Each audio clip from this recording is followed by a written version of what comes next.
We are taught that laughter is just being happy. That is the biggest lie in human history.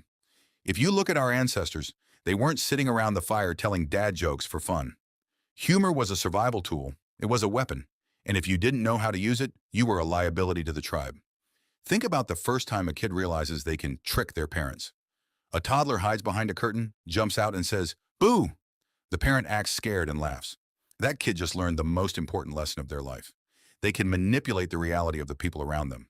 They just learned how to lie, how to surprise, and how to change someone's mood in a heartbeat. That isn't just play, it's survival 101. But let's get into the dark stuff. Imagine your tribe is tracking a massive, dangerous beast. You're the hunter in charge of keeping the peace. You've got a guy in your group who keeps sneezing, stumbling, and making noise. If he ruins this hunt, everyone starves. Today, you just tell him to be quiet. In the wild, you didn't have time for a talk. You needed him to stop right now. So, what did the tribe do? They turned him into the village idiot. They mocked him. They pointed. They did impressions of his stumbling. It was brutal, and it was fast. That guy wasn't just embarrassed. He was terrified. He realized that if he didn't fix his behavior, he would be the punchline forever. Humor was the speedrun version of social training. It fixed mistakes faster than any rulebook ever could. Think about why we love watching someone else get jump scared or fall down. You see your friend trip, they look like an idiot, and you lose your mind laughing. It feels mean, right? But for an ancient human, this was hardwired. When someone tripped or got scared by a squirrel, you didn't just laugh. You were signaling to the rest of the tribe. Look at him. He's the one acting like a prey animal, not us. It was a way to instantly distinguish who was alert and who was failing. Your laughter was a biological, all-clear signal. You were telling the tribe, don't worry, the threat is just a fool, not a predator. It kept everyone calm, and it humiliated the person who messed up, making sure they'd be more careful next time. And this leads to something even crazier, the deception game. Once humans realized that a joke could control the tribe's emotions, they realized they could fake things. If you were a weak, slow hunter who couldn't bring in much food, you were basically a dead man walking. But if you were the funniest guy in the cave, if you could keep spirits high during a storm, or make the tribe laugh when they were starving, you became the most valuable person there. You weren't useful for the hunt, but you were useful for the mental health of the group. You were the original con artist, using humor to earn your keep, even when you were physically useless. Then there were the big heads, the guys who thought they were kings. When a guy in the tribe started eating more meat than everyone else, or taking the best spot by the fire, you couldn't just stab him. If you did, his friends would stab you, and the tribe would tear itself apart. So you used the mirror joke. You'd act like him. You'd walk around with your chest puffed out, grabbing imaginary meat, acting like a self-important clown. Everyone would laugh at you because they knew you were actually making fun of him. You've just stripped the alpha of his power without throwing a single punch. You've brought him back down to earth because if he gets mad, he looks like the fool. Laughter is how humans keep their leaders from going insane. And we can't talk about humor without talking about the inside joke. You ever have that feeling where you and your friend just look at each other and start laughing for no reason? That's ancient too. It was a loyalty test. When you develop a secret language or a joke that only your specific group understands, you are building an impenetrable wall. It's how the tribe ensured that anyone who didn't get it was clearly an outsider. It was the Stone Age version of a secure encrypted network. If you didn't laugh at the right time, you were a threat to our internal security. What about funerals?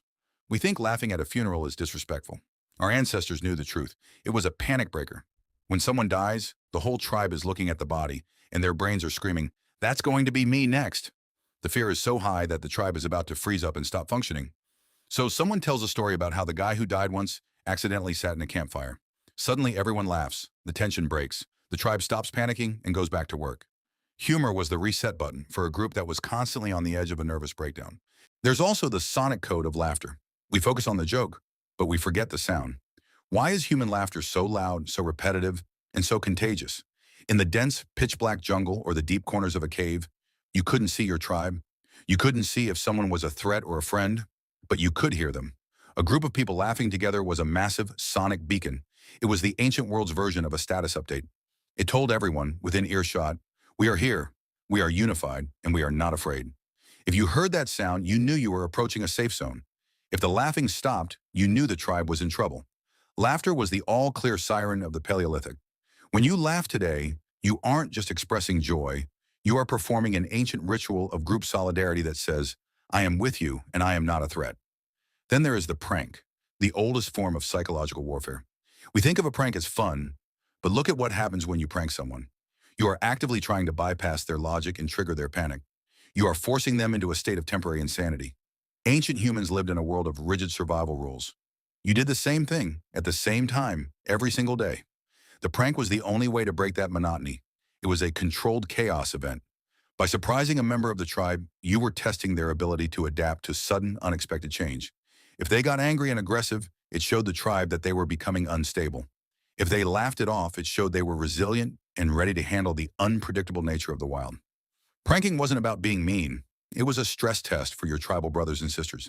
Even the jester wasn't a clown in a colorful hat. He was the most dangerous person in the tribe. Think about the stakes. You have a leader who has decided, maybe because of a bad dream, that the tribe should move into a territory that is clearly crawling with predators. No one dares to say no because the leader is the guy with the biggest spear. That's where the jester comes in. He starts acting out the leader's plan, but he does it with a twist. He walks with the leader's strut, he commands the imaginary hunters with the leader's voice, and then he walks headfirst into a fake tree or gets attacked by a butterfly. He turns the leader's dangerous idea into a slapstick disaster. It's not just comedy, it's public shaming that forces the leader to change his mind without losing face. If the tribe laughs, the plan is dead, and the tribe stays safe. The jester was the only person in the Paleolithic who could hold a mirror up to power and not get his head cracked open for it. And you have to understand, humor was an athletic event. We think of comedy as something you do with your brain, but to our ancestors, it was a full-body sport. You had to be fast, you had to be loud, and you had to be rhythmic. Think about the guys who were best at this. They were the ones who could mimic the twitchy movements of a leopard, the lumbering walk of a bear, or the panicked gait of a rival tribe member. They were masters of body language. By physically acting out these scenarios, they were basically running a theater workshop for the tribe's survival. They were teaching the young hunters what a leopard looked like when it was about to pounce, or what a rival tribe looked like when they were preparing an ambush. It was a performance art designed to prove you were quick on your feet and even quicker in your brain. If you couldn't keep the pace, you were just another mouth to feed. Finally, consider the humor of the unknown. Humans are the only species that laughs at things we don't understand. Most animals panic when they see something strange. We laugh at it. That's because through humor, we are the only species that can claim dominance over the unknown. When we encounter something weird, a strange rock, a bizarre-looking animal, or a freaky weather pattern, we don't just run, we make a joke about it. We turn the terrifying mystery into a common, manageable concept. We domesticate the fear by making it the butt of the joke. That is the true power of the human brain. We are not just animals who survive, we are the only animals who can look the void in the eye, make a joke about how ugly it is, and then get on with our day. So the next time you feel awkward, remember, you are the descendant of the people who survived because they knew how to turn a catastrophe into a conversation. You come from a long, unbroken line of jesters, truth-tellers, and survivalists who figured out that if you can laugh at the danger, you can conquer it. Don't worry about being perfect. Just start paying attention to how people move, how they act, and how they react. Because the joke isn't just a story you tell at a party, it's the fundamental technology of human intelligence. You've been doing this for 50,000 years.